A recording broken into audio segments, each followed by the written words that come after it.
세상에 여러 신들이 있습니다. 그것이 살아있는 신이든 죽은 신이든 간에 사람들은 수천 개의 신들을 숭배하고 예배합니다. 신이라 하는 존재는 사람들에게 섬김을 받기 위하여 존재하는 것 같아요. 신 그랬을 때에 사람들은 자기의 모든 것들을 다 내어놓고 신을 기쁘게 하고 신을 즐겁게 하고 신을 행복하게 하면서 신을 섬기게 됩니다.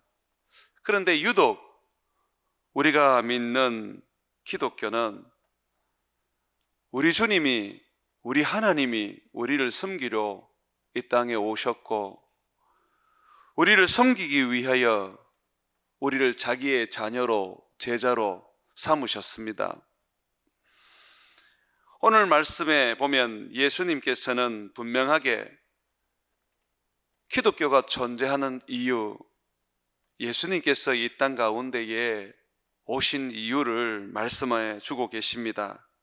인자가 온 것은 섬김을 받으려 함이 아니라 도리어 섬기려 하고 자기 목숨을 많은 사람의 대속물로 주려 함이니라고 말하고 있습니다. 섬긴다고 할 때에 우리는 봉사라고 생각할 수 있을 것입니다. 그런데 예수님의 섬김은 봉사를 뛰어넘어서 자기의 목숨을 대속물로 주시는 섬김입니다. 하나의 봉사가 아니죠. 희생이고 헌신이고 우리의 죄를 속죄하여 구원하여 살리는 주님의 섬김인 것입니다. 한 번은 주일날 점심 식사 시간에 한동대에서 오는 청년들과 함께 앉아서 같이 식사를 했습니다. 아이들이 밥을 먹으면서 하는 말이, 목사님, 베들로 교회는 왜 이렇게 점심이 맛있는 겁니까? 좋은 식당을 다녀봐도 이만큼 맛있는 것은 먹어보지를 못합니다 라고 하더라고요. 저는 이놈들이 인사치레를 하는구나 이렇게 생각을 했습니다. 그러면서 계속 말하기를, 목사님, 사실은 누구는 밥 먹으러 포항에서 여기까지 옵니다. 1시간 반이나 되는 거리를 밥 먹으러 온다는 거예요. 그래서 제가 웃으면서 뭐 특별한 거 있다고 밥 먹으러 오냐 그랬더니 하는 말이, 일주일 내내 기숙사에서 학교 밥 먹다가 주일만 되면 베들로 교회에 밥이 그렇게도 그립고 그 밥이 먹고 싶어서 아침에 잠도 오고 피곤하지만 차를 타고 온다는 것입니다. 그러면서 와서 밥을 먹고 함께 예배를 드리면 그렇게 행복할 수가 없다는 겁니다. 그러면서 하는 말이, 그 중에 몇 명은 이제 밥 먹으러 안 옵니다. 이제는 예배 드리러 옵니다. 그래 얘기를 하더라고요. 그래 많이 성장했네 그랬더니 애들이 하는 말이, 처음에는 밥 먹으러 온다는 말을 얘기하기가 부끄러웠지만 이제는 예수님을 더 알게 되고 신앙이 깊어지면서 이 베들로 교회에 오는 이유가 이제는 당당해졌습니다. 밥도 먹고 예배도 드리고 그러려고 옵니다 라고 하더라고요. 우리 권사님들이 정말 큰 일을 하고 계시는구나. 매주마다 힘들고 피곤하고 또 어려우실 텐데 저렇게 애써서 힘써서 밥해서 우리 교우들 이렇게 먹이는 것이 하나님께서 저들의 영혼을 살리기 위한 하나의 또 방편이구나 하는 것을 저는 깨달을 수가 있었습니다. 참으로 우리 주님께서 여러 가지 방법으로 우리를 살리고 우리를 제자로 만들고 또 우리로 하여금 하나님의 형상을 가지게 하는 것 같습니다. 밥으로 사람을 살린다는 거, 제자를 만든다는 거, 특히 우리 청년들에게는 그 밥이 영의 양식으로 넘어가는 또 하나의 길이라는 것에 대하여서는 너무너무 놀라운 하나님의 은혜가 아닐 수 없습니다. 오늘 말씀처럼 예수님께서는 내가 온 것은 이렇게 섬기려고 왔다라고 하시는 것입니다. 우리가 주님 앞에서 봉사하고 헌신하고 우리 주님 앞에서 많은 일들에 있어서 수고로이 일을 하는데 그 모든 것들이 우리 주님이 우리를 섬긴 것과 같이 우리도 성도들을 섬긴다는 것입니다. 그리고 이 섬김의 결국은 예배를 인도하든 설교를 하든 교회에서 청소를 하든 또는 교회에서 밥을 하든 영혼을 살리는 일에 간접적으로 또는 직접적으로 쓰임을 받는다는 것입니다. 저는 한때 오해했던 것 같아요. 설교만이 사람을 살린다, 나만이 죽은 영혼을 살린다라고 여겼던 것 같아요. 그런데 밥 먹으러 오는 청년들의 이야기, 그 밥으로 시작해서 청년들이 자라고 그 영혼이 살아나고 예수님의 제자로 바뀌어지고 또 선교사까지 되는 걸 볼 때에 말씀만 가지고 영혼을 살리시는 것이 아니라 주님은 우리의 손것으로 섬기는 모든 것들, 또는 우리가 새로 오시는 분들이나 지치고 힘들어서 교회에 오는 것조차도 어려워하는 분들에게 가서 한번 안아주고 반갑다고 인사하고 그들을 따뜻하게 맞이해 주는 것, 그것조차도 사람을 살리는 일이구나 하는 것을 저는 알 수가 있었습니다. 사랑하는 여러분, 목사만이 설교 강단에 서서 영혼을 살리는 것이 아니라 어린아이 한 사람조차도 또 나이가 들어서 아무것도 할 수 없는 그런 사람이라고 할지라도 하나님은 그들의 섬김을 통하여서 사람을 살리고 계시고 제자를 만들고 있습니다. 그러므로 이 모든 것들을 우리 주님께서는 다 섬김의 재료로 사용하여 협력하여 선을 이루는 놀라운 주님이심을 고백합니다. 섬긴다고 할 때에 이 섬김은 궁극적인 목적이 사람을 살리는 것입니다. 교회의 일이 사람을 살리는 것이고 또 우리가 이 땅 가운데 존재하고 살아가는 이유도 사람을 살리는 것입니다. 이것이 예수님이 우리에게 보여주신 섬김이고 또 우리가 섬기는 이유입니다. 45절에 보게 되면 나는 내 목숨을 사람들에게 주어서 그들을 살리는 대성물로 섬기려 왔다고 하셨습니다. 예수님께서는 자기 목숨을 주셔서 자기의 생명을 주셔서 우리를 살리시는 섬김을 행하셨습니다. 이와 같이 주님은 우리에게도 동일한 섬김을 요구하십니다.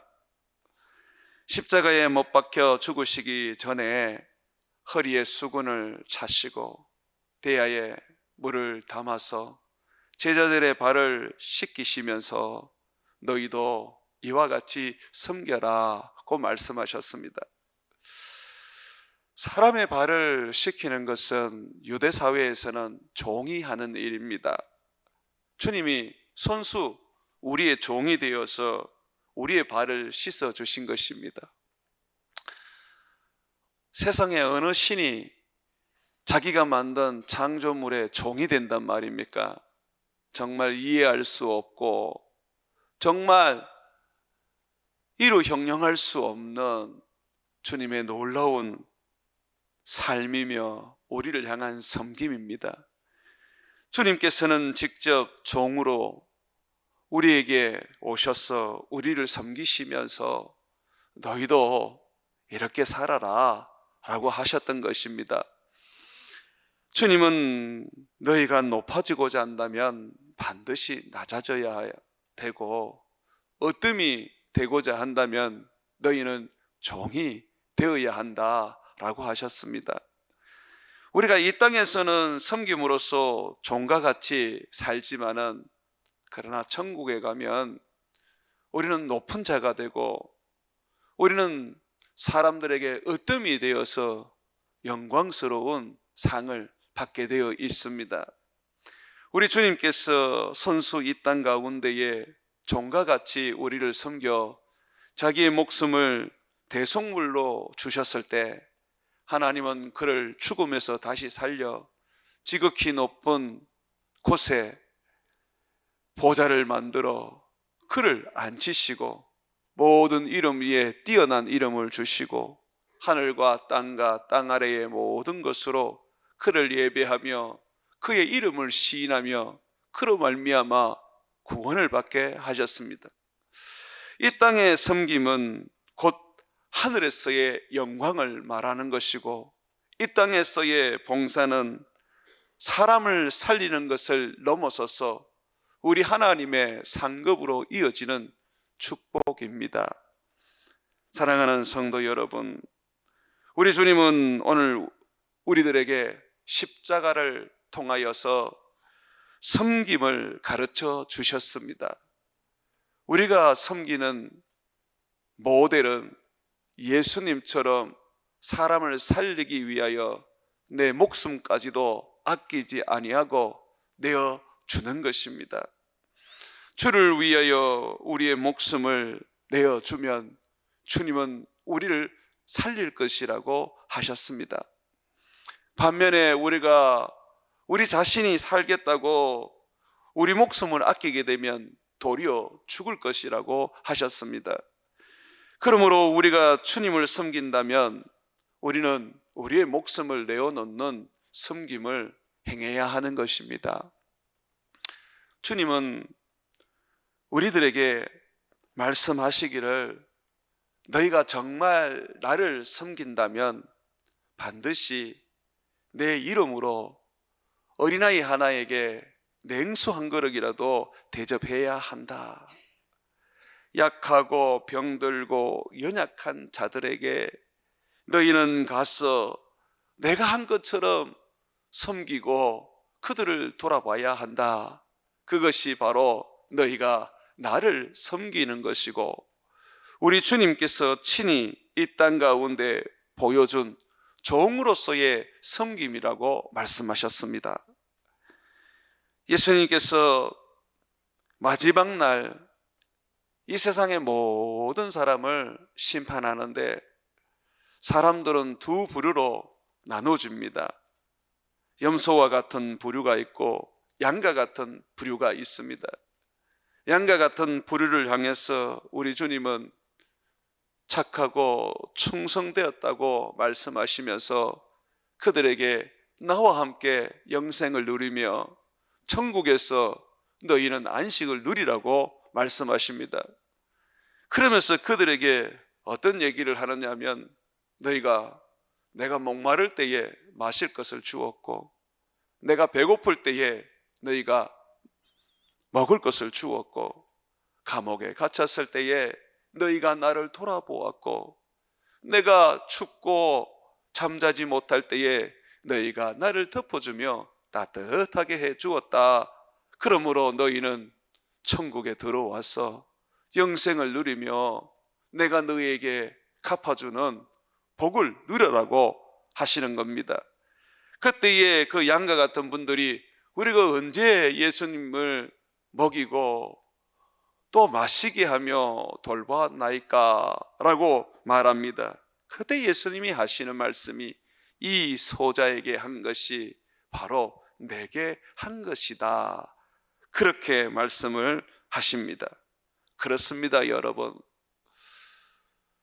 1시간 반이나 먼 곳에서 밥 한 그릇 얻어먹으려고 오는 청년들, 그들을 우리 권사님들이 정성을 다하여 섬김으로써 우리는 예수님께 식사를 대접하는 것입니다. 화장실을 청소하던 교회 예배당을 청소하던 주일학교 아이들을 돌보며 그들에게 말씀을 가르치던 외국인들을 향하여서 여러분들이 마음을 다하여서 손짓 발짓으로 그들을 섬기던 그것은 곧 예수님을 섬기는 것입니다. 예수님은 그 모든 것들을 다 보고 계시고 기억하고 계십니다. 야곱이 그의 형을 향하여 말한 것처럼 우리는 우리 성도들의 얼굴을 통해서 어찌 보면 예수를 믿는 것 같지도 않는 사람들의 그 얼굴을 통하여서 우리는 하나님을 볼 수 있습니다. 하나님은 각 사람에게 거하시며 하나님은 각 사람과 함께 동행하십니다. 그러므로 우리가 아이를 섬기든 또는 청년을 섬기든 어른을 섬기든 간에 그 섬기는 것이 곧 주님을 섬기는 것이고 주님을 향하는 것임을 우리는 잊지 말아야 합니다. 사랑하는 여러분, 우리 주님 앞에 서는 그날 주님께서 우리에게 이렇게 말할까 두려워해야 합니다. 너는 내가 목마를 때에 마실 것을 주지 않았고 너는 내가 배고플 때에 먹을 것도 주지 않았다. 감옥에 갇혔을 때에 돌아보지도 않았고 내가 추울 때에 너는 덮어주지도 않았다. 그렇게 말할 것입니다. 그때에 우리는 주님 언제 그랬습니까? 우리가 정말 많은 것으로 주님 섬겼지 않습니까? 라고 할 수 있습니다. 그럴 때 주님이 이렇게 말할 겁니다. 너는 이 소자에게 아무것도 하지 않았지 않느냐? 그와 같이 너는 내게 아무것도 하지 않았다. 말 한마디 따뜻한 말로 내게 인사하지 않았고 먼저 손을 내밀어서 용서하지 않았고 네가 먼저 어떤 것도 하지 않고 그저 너는 교회 안에서 사람들에게 인정받고 존경받고 높임을 받으려고 한 것 아니냐라고 하시는 그러한 말씀을 우리는 듣지 않으려고 예를 서야 합니다. 사랑하는 여러분, 주님이 오시는 그날, 주님 앞에 서는 그날에 우리가 살아왔던 모든 삶에 대하여 우리는 계산하게 될 것입니다. 성경은 이걸 가르쳐서 결산이라고 말하는 것입니다. 반드시 우리는 주님 앞에 서서 우리가 했는 말, 우리가 했는 모든 일들, 우리가 했던 모든 삶의 모습들, 우리 주님 앞에 다 결산받을 것입니다. 그러므로 여러분들이 주님 앞에 섰을 때에 잘했다 칭찬받을 수 있도록 네가 이 소자에게 냉수 한 그릇이라도 대접했구나 라고 그런 이야기를 들을 수 있도록 여러분들이 살아가십시오. 여러분들이 목회자들을 위하여 기도하고 허물을 덮어주고 용서해주며 뿐만 아니라 여러분들이 선교지 곳곳마다 단 30초라도 기도하고 거기에 선교사들을 위하여 여러분들이 주님 앞에 간구한다면 결국 그 모든 것은 주님을 위하여 섬긴 것이고 주님을 위하여 여러분들이 기도한 것입니다. 그러므로 주님 앞에 섰을 때에 주님이 반드시 얘기해 주실 것입니다. 네가 날 위하여 많이 기도했지. 네가 나 때문에 많이 애쓰고 수고하고 마음도 힘들었지, 고맙다, 그러한 말을 듣게 될 것입니다. 사랑하는 여러분, 오늘 말씀에 예수님은 분명히 말합니다. 내가 온 것은 섬김을 받으려 함이 아니라 도리어 섬기려 하고 나의 목숨을 많은 사람의 대성물로 주려고 함이라고 하고 있습니다. 내가 아니라 우리 주님을 섬기는, 내가 아니라 우리 교우들을 섬기는, 내가 아니라 선교지 곳곳에 있는 주님을 믿고 주님 앞에 서야 할 사람들을 섬기는 저와 여러분 되시기를 주의 이름으로 축원을 드립니다.